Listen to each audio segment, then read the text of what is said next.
decision, and my decision alone, on which voice to listen to. The still small voice that spoke to Elijah spoke also to Elijah. Kill the team, burn the plow. You're not going to stay here anymore. You're going to follow me. And you're going to serve me. Have you heard that still small voice? But then there are other voices who will start crying and yelling. We can't. Then there's a downward spiral. We should have never left Egypt. We miss the cuisine. We miss the food. We miss our friends. Why in the world, Moses, did you bring us out here to die? And that was the ultimate insult against God.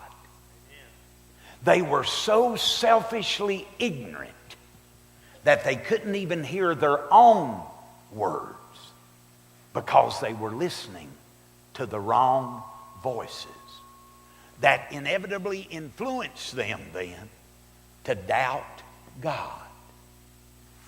And they didn't even know it. That's the dangerous thing, ladies and gentlemen. It's like the Laodicea church of Revelation 3. We're rich, increased with goods, have need of nothing.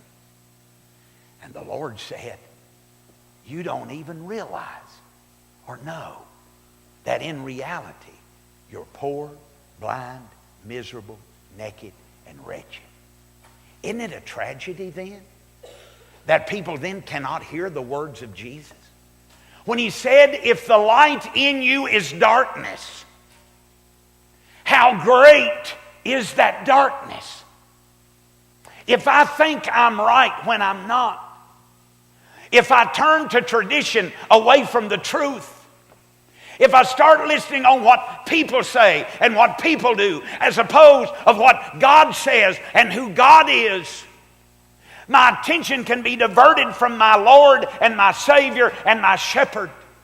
And all these other voices will start having impact in my life, and it's people who can mess you up. Church people will discourage you. How many of you done found that out? Church people won't support you sometimes.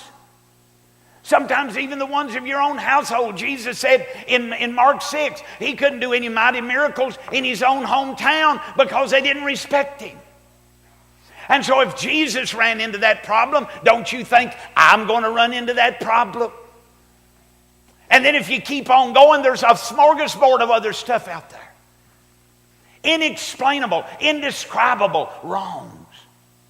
From child abuse to pedophilia. And that's it. We won't even start down that way anymore. To where little children suffer at the hands of older people. That's a tragedy. What's going on in the Catholic Church right now globally, getting attention. And then the devil uses that to turn people away from the church. And the devil will use a hypocrite. He'll use all these other things. And then we'll say, well, I don't want anything to do with the church anymore. And carnal-minded is death. And those that may have been saved back there, but now they're out here in the world doing everything that the world does. Why? Because again, for the third time this morning, Romans 8:6, to be carnally minded is death. Everything that the sinner experiences, a backslidden carnal a child of God that's out in the world will experience the same thing. And so we can be pulled. That's that pull. You remember we talked the other week about the pulls. The direction of the draw. The draw and the direction of that draw. The devil's not going to slow down pulling me until he gets me out there somewhere dead and in misery. And the devil feeds himself on human misery. He doesn't want anybody to be happy. The devil wants everybody to be sad. The devil don't want you to be prosperous. The devil wants you to be impoverished. The devil doesn't want you to be healthy. The devil wants you to be sick. The devil doesn't want you to be free. The devil wants you to be bound. The devil doesn't want you being who God intends you to be. The devil wants you to be who sin, the world, and the flesh, and the devil identifies you as. And so with that false identity and being pulled and drawn out in that direction, There's a lot of problems in our society today. But I'm here to tell you, friend, there is a might. There is a power. The power of His resurrection. The power of His resurrection. The psalmist said that the heavens show forth His glory, and the earth is His handiwork. Everywhere you can look around, you can see God.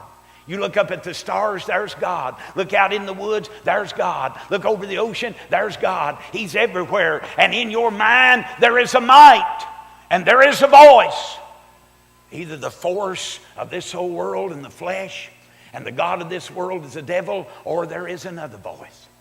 And Jesus said over there in John 10:27, my sheep hear my voice. And I know them, and they follow me. Glory be unto His holy name. If He had the power to create all that is, if He had the power to get Noah through the flood, if He had the power to get Abraham across that desert, if He had the power to bless Joseph in Egypt, if He had the power to bless Moses, if He had the power to bless Elijah and Elisha, if He had the power to bless Jeremiah and Isaiah and Habakkuk and Ezekiel and Deborah and Esther, if He had the power then to do all He did through them, and then we read He's the same yesterday, today, and forever in Hebrews 13, then does not He have the power to bless you? If He has blessed us here at Freedom for 40 years, doesn't He have the power to bless Freedom for another 40 years? I'm so excited this morning because I'm remembering September the 3rd, 1978, and we had a lot of challenges. We had one challenge, how we were going to stay warm in the wintertime. We didn't even have a stove or anything, no heat. We didn't have any commodes. That's a pretty bad problem for a church to have, ain't it?